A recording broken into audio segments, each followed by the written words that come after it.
sa ulo ng mga nagbabagang port balita.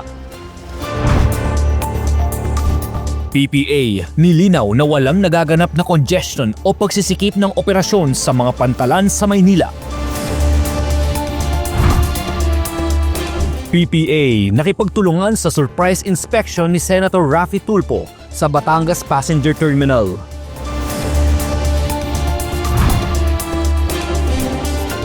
Port Management Offices, naghandog ng saya nitong araw ng mga puso. Pahinante ng truck, nahulihan ang hinihinalang drug paraphernalia sa Port of Masbate. At alamin ang mga the best na kainan sa oldest Chinatown in the world, ang Binondo, Manila sa Lafang sa Pantalan. Lahat ng yan at iba pa dito lang sa Ronda Pantalan. Nilinaw ng Philippine Ports Authority na walang nagaganap na congestion o pagsisikip ng operasyon sa mga pangunahing pantalan sa Maynila, partikular sa Manila South Harbor at Manila International Container Terminal. Ayon sa PPA, nananatiling normal ang takbo ng port operations, kabilang ang cargo handling at pagseserbisyo sa mga barko at walang anumang pag-antala sa daloy ng kalakalan. Batay sa datos, as of 7 a.m. nitong February 16, 2026, nasa 75.30% ang yard utilization rate ng Manila South Harbor, habang 83.64% naman sa MICT.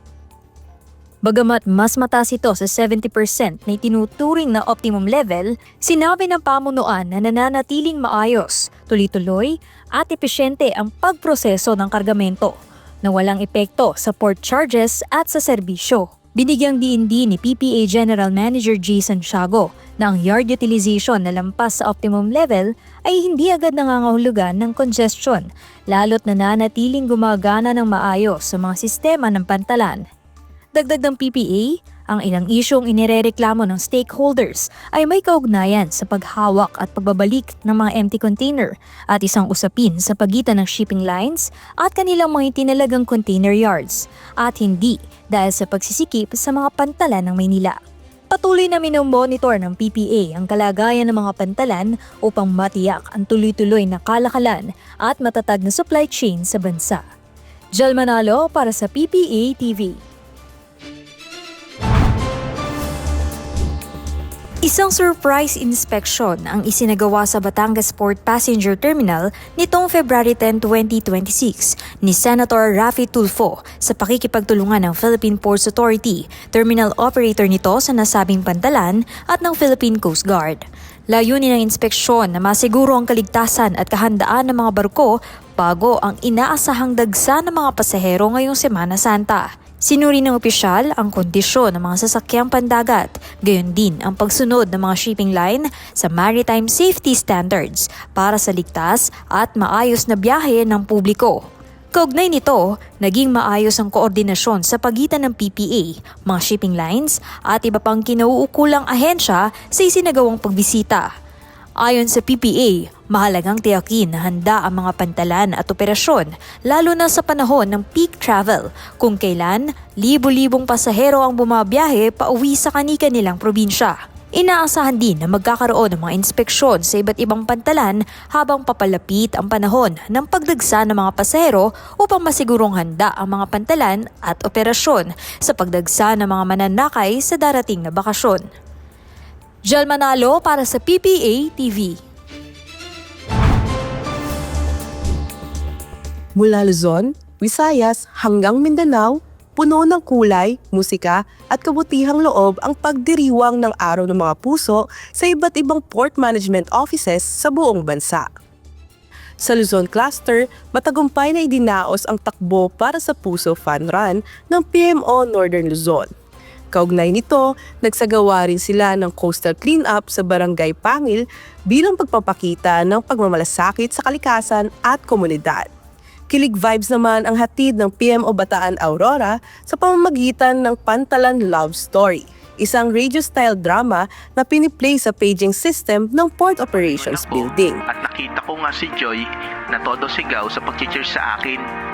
Napatingin ako sa kanya at napangiti nang nagtama ang aming Namahagi rin sila ng mga bulaklak bilang pasasalamat sa kanilang mga empleyado. Samantala, namahagi ng chocolates at naglagay ng photo booth ang PMO NCR South bilang sentro ng kanilang matamis na pagdiriwang ng Valentine's Day.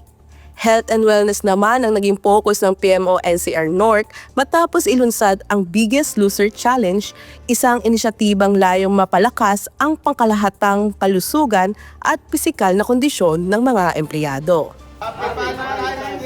Simple, ngunit makulay naman ang photo booth setup ng PMO Masbate, kasabay ng pamimigay ng mga Valentine's treat para sa mga pasahero. Nakilahok din ng PMO Palawan sa Love Affair with Nature ng City Government of Puerto Princesa na ginanap sa Barangay Mangingisda, Puerto Princesa City. Ito ay taunang mangrove planting activity na isinasagawa sa syudad tuwing Araw ng Mga Puso. Ito ay bilang pagpapalalim ng pagmamahal hindi lamang sa kapwa, kundi pati sa kalikasan. Sa Visayas Cluster, ang PMO Negros Oriental Siquijor nagharana sa mga empleyado at pasahero. Namigay din sila ng mga munting regalo at treat sa mga biyahero. Ang PMO Eastern Leyte at Summer naman, hindi lamang tungkol sa romantic love ang selebrasyon, kundi tungkol sa pagkakaibigan at positibong workplace culture. Kanina rin inulunsad ang programang Valentine's Day, You've Got a Pal in Me, na may iba't ibang activities tulad ng pagpapalitan ng friendship notes at minigames. Nagatid naman ng maagang Valentine's Day vibes ang PMO Negros Occidental Banago Breadco sa isinagawang pre-Valentine's Day celebration nitong February 13 sa Port of Banago. Namigay ang mga kawani ng love-themed cake pops sa mga pasahero at empleyado at mayroon ding photo booth sa passenger area. Nagkaroon din ng programa kung saan naghandog ng awitin ang empleyado mula sa iba't ibang division. Sa Mindanao Cluster, naging makabuluhan at tunay na mapagpala ang pagdiriwang ng Araw ng Mga Puso sa PMO Agusan kung saan isinagawa ang isang blood donation activity. Samantala, nagatid naman ng kilig at saya ang PMO Surigao sa pamamagitan ng kanilang photo booth. Namahagi rin sila ng Valentine's treat sa mga biyahero, bata man o matanda. Kakaibang Valentine's gimmick naman ang inihandog ng PMO Misamis Oriental Cagayan de Oro kung saan nag-duty ang kanilang guwapong kupido na nagpa-question and answer sa mga pasahero kapalit ng matatamis at tsokolate. Ang PMO Misamis Occidental o ZAMIS nagsagawa ng libreng hepatitis B screening at libreng eye examination para sa lahat ng empleyado. Hindi rin nagpahuli ang PMO Zamboanga kung saan hinaranahan ng PMO Zamboanga Band ang mga pasahero sa Pantalan. Namahagi rin ang mga kawani ng libreng snacks bilang simpleng handog ng pasasalamat sa mga pasahero. Sa PMO Zamboanga del Norte Dapitan, selfie station photo booth ang ibinida ngayong Valentine's Day. Bukod dito, exciting din ang ginawang Spin the Valentine's Wheel kung saan maswerteng participants ang nakatanggap ng instant Valentine's surprises. Habang sa PMO Davao, naging makulay at creative ang selebrasyon. Tampok ang bouquet making booth at message booth mula sa mga programang puno ng saya, musika at malasakit. Ipinapaalala ng PPA na ang serbisyo publiko ay hindi lamang tungkulin. Ito'y pagbibigay puso sa anumang oras. Dahil sa PPA, truly, we are connecting hearts through every port. Ike Panagiton para sa PPA TV.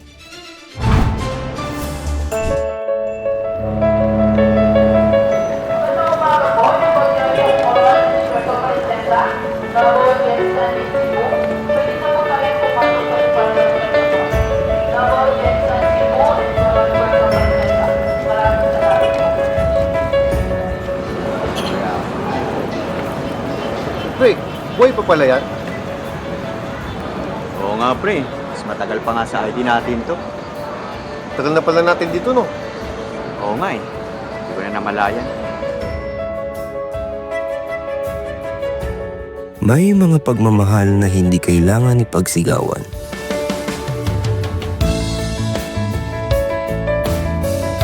Minsan, serbisyo ang anyo ng pag-ibig.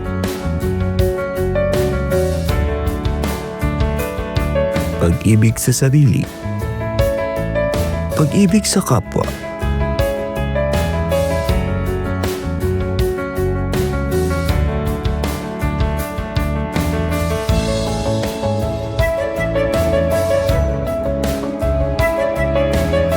pag-ibig sa serbisyo.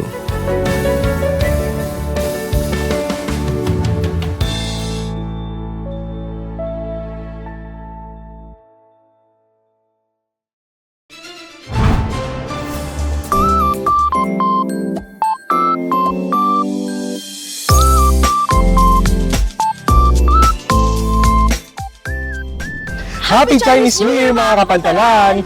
So, saan nga ba ang punta natin for today's video? Saan pa nga ba kundi sa pinupuntahan, pinipilahan at tiyak na binabalik-balikan? Uy, para sa ibang vlogger ata yun. Pero syempre, ang pupunta natin para sa araw na ito ay para sa mga kababayan natin na aalis pa lamang o pauwi para sa selebrasyon ng Chinese New Year. Tama, at bilang selebrasyon ng Chinese New Year, ano pa nga ba dapat natin puntahan? China? Town?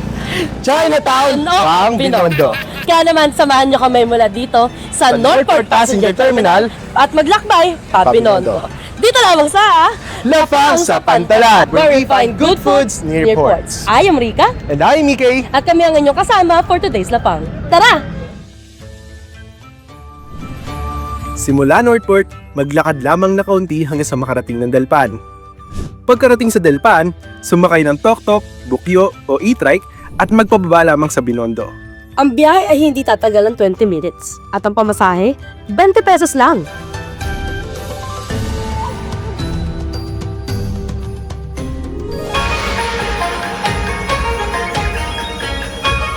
Mapunta naman tayo sa isa sa mga go-to siopaw stores na talaga namang dinadayo, ang Shanghai Fried Siopaw. Dito, swak sa panlasa ang samut-saring Chinese delicacies. Mula sa mainit-init na siopaw hanggang sa malinamnam na kikiam, dumplings at meron pang diced hopya. Saan ka pa? Ito naman ang ating susunod na titikman, ang Shanghai Fried Siopaw na matatagpuan sa Ongping Street, corner Bahama Street. So this Shanghai Fried Siopaw is established noong 1985. At 35 pesos lang daw isang siopaw dito. So tingnan natin kung papasado ba. Pero pro tip lang mga kapantalan, kung nagbabalak kang pumunta rito, agahan nyo na para makaiwas sa pila at hindi mabitin sa pagkain. Tara na, kain na habang mainit-init pa. Ito try naman natin tong fried siopaw na talagang nagkakahalagang 35 pesos nga lang. So, dali na natin. Try na natin.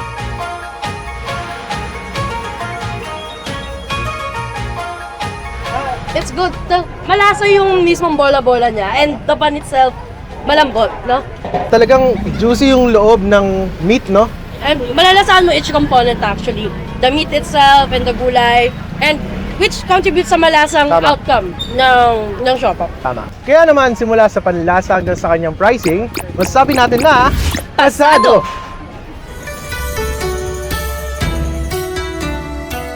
Ang Oishikun Bites ay isa sa mga sikat na Chinese-Filipino snack spot na kilala sa freshly fried na bicho-bicho o Chinese donuts. Sila ay may dalawang branches, sa 838 Ongping Street at sa Lucky Chinatown Mall. And now we're down to our next stop, which is Oishikun na sikat sa bicho-bicho. So, I must say, after a long time of wait, we finally got the goods. And it's only for 70 pesos. If hindi ka naman masyado mahilig sa matamis, meron May ka namang option sila. option. Yes. Na bicho-bicho lang or just sugar. So, let's try natin kung worth the wait ba yung pila. Cheers! Cheers!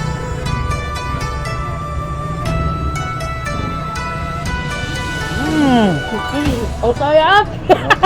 Ang sarap! Ang sarap-sarap! Ang sarap nga. The texture of the bicho-bicho itself is malambot siya sa loob, is crispy on the outside. And springy, I must say. Talagang sobrang creamy, Rika, no? And milky. At kung ikaw ay mahilig sa matatamis, I would definitely recommend this to you. So, with the price and lasa, talaga namang pasado. Pasado.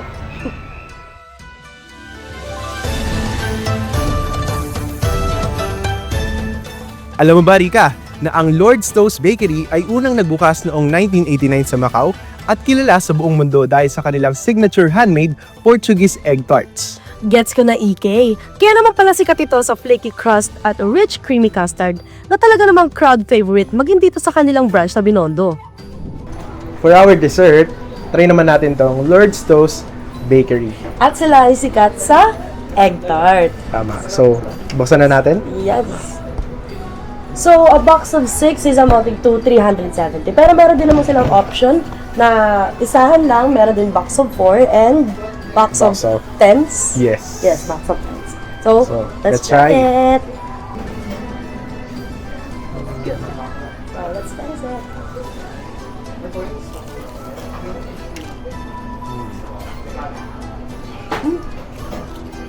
First bite talagang very flaky yung crust niya.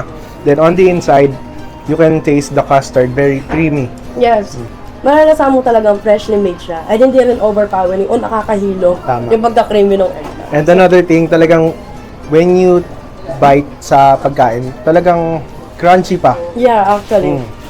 Kaya maranasan mo talaga na freshly made as you order it. Ang egg tart ng Lord's Toast ay pasada. Pasado. Grabe, Rika, nabusog ako doon. Ikaw ba? Actually, gets against Diba? kita, DK.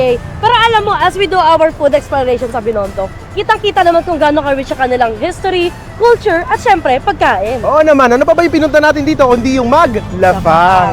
So, that's it for our Lapang sa Pantalan Chinese New Year edition. Again, I am Rika, And I am Mickey. greeting you. Happy Chinese New Year from the Philippine Ports Authority. Bye-bye!